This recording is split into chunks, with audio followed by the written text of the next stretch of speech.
एक वक्त था जब देश में पूरब से पश्चिम और उत्तर से दक्षिण तक कांग्रेस का करिश्मा बोलता था, लेकिन 21वीं सदी के आते आते तस्वीर बदलने लगी। खासकर प्रधानमंत्री मोदी के कार्यकाल में तो बीजेपी ने कमाल ही कर दिया। एक एक करके देश में भगवा परचम लहराता गया। साल 2018 में वो ऐतिहासिक वक्त भी आया जब देश के 21 राज्यों और केंद्र शासित प्रदेशों में बीजेपी और उसकी सहयोगी पार्टियों ने सरकार बना ली। हालांकि उसके बाद कमल का करिश्मा थोड़ा कम हुआ और कई राज्य हाथ से निकल गए, लेकिन अब एक बार फिर से बीजेपी उसी ऐतिहासिक मुकाम पर खड़ी है जहां देश के 21 राज्यों और केंद्र शासित प्रदेशों में उसकी या एनडीए की सरकार राज कर रही है।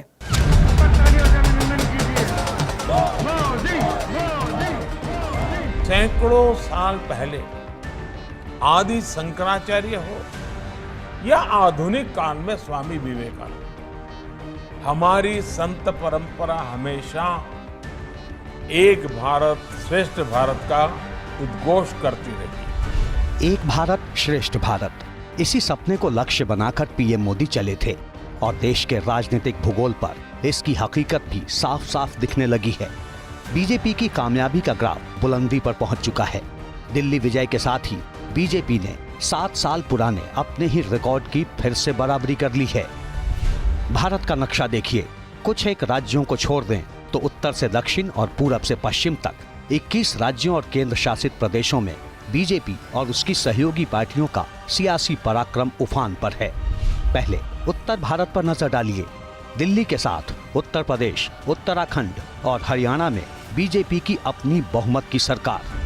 पूर्वी भारत की बात करें तो ओडिशा में बीजेपी की प्रचंड बहुमत की सरकार है, जबकि बिहार में नीतीश कुमार की जेडीयू के साथ गठबंधन सरकार। पश्चिम भारत का रुख करें तो गुजरात का ताज 30 साल से बीजेपी के पास है। साथ ही राजस्थान और गोवा में भी खुद की बहुमत वाली सरकार है, जबकि महाराष्ट्र में गठबंधन सरकार।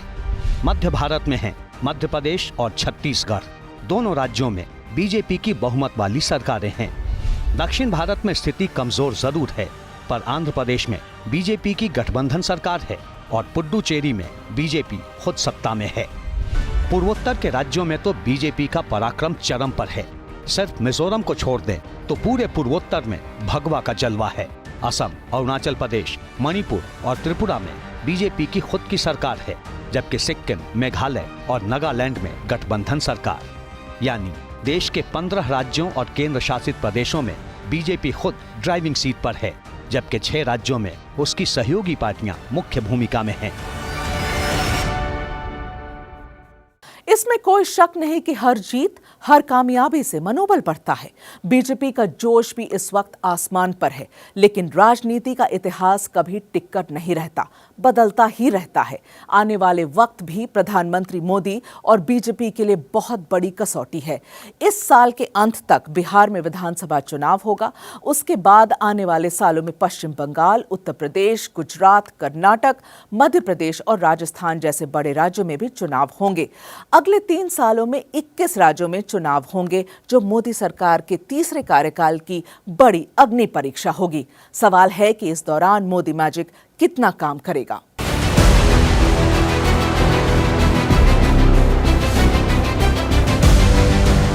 दिल्ली का दंगल जीतने के बाद अब पीएम मोदी की लिस्ट में अगली मंजिल है बिहार, जहां इसी साल नवंबर तक चुनाव होने हैं।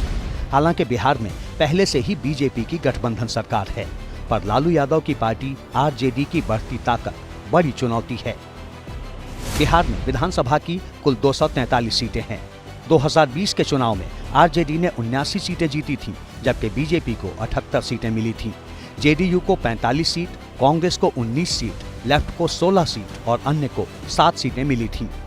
पिछले नतीजों से साफ है कि बीजेपी के लिए सबसे बड़ा सिरदर्द आरजेडी ही है। नीतीश की मदद से बिहार जीतना तो संभव है, पर क्या मोदी मैजिक की बदौलत बिहार में बीजेपी और मजबूत होगी? कि बिहार विधानसभा से ठीक पहले, हालांकि कई महीने हैं अभी, लेकिन उससे ठीक पहले जो ये चुनाव था उसमें बीजेपी की ऐसी जीत कि आप कई गुना सीटें बढ़ा लेते हैं, वोट परसेंटेज में भी काफी इजाफा कर लेते हैं। और इस तरह का दिल्ली, जहां पे इतने दशक से आप सत्ता से बाहर थे, वहां पे आप सत्ता में आ जाते हैं, तो ये बिहार चुनाव से पहले बहुत ज्यादा मनोबल को बढ़ाने वाला है। बिहार के बाद भी चुनौतियों का सिलसिला थमने वाला नहीं है। अगले साल दीदी के दबदबे वाले पश्चिम बंगाल में बीजेपी की फिर से अग्नि परीक्षा होगी। 2026 में 5 राज्यों में विधानसभा चुनाव होने हैं। 2027 में 6 राज्यों में चुनाव होंगे और 2028 में 10 राज्यों में विधानसभा चुनाव हैं। इन 3 सालों में हिंदी बेल्ट के तमाम राज्यों समेत दक्षिण भारत और पूर्वोत्तर के राज्य भी शामिल होंगे।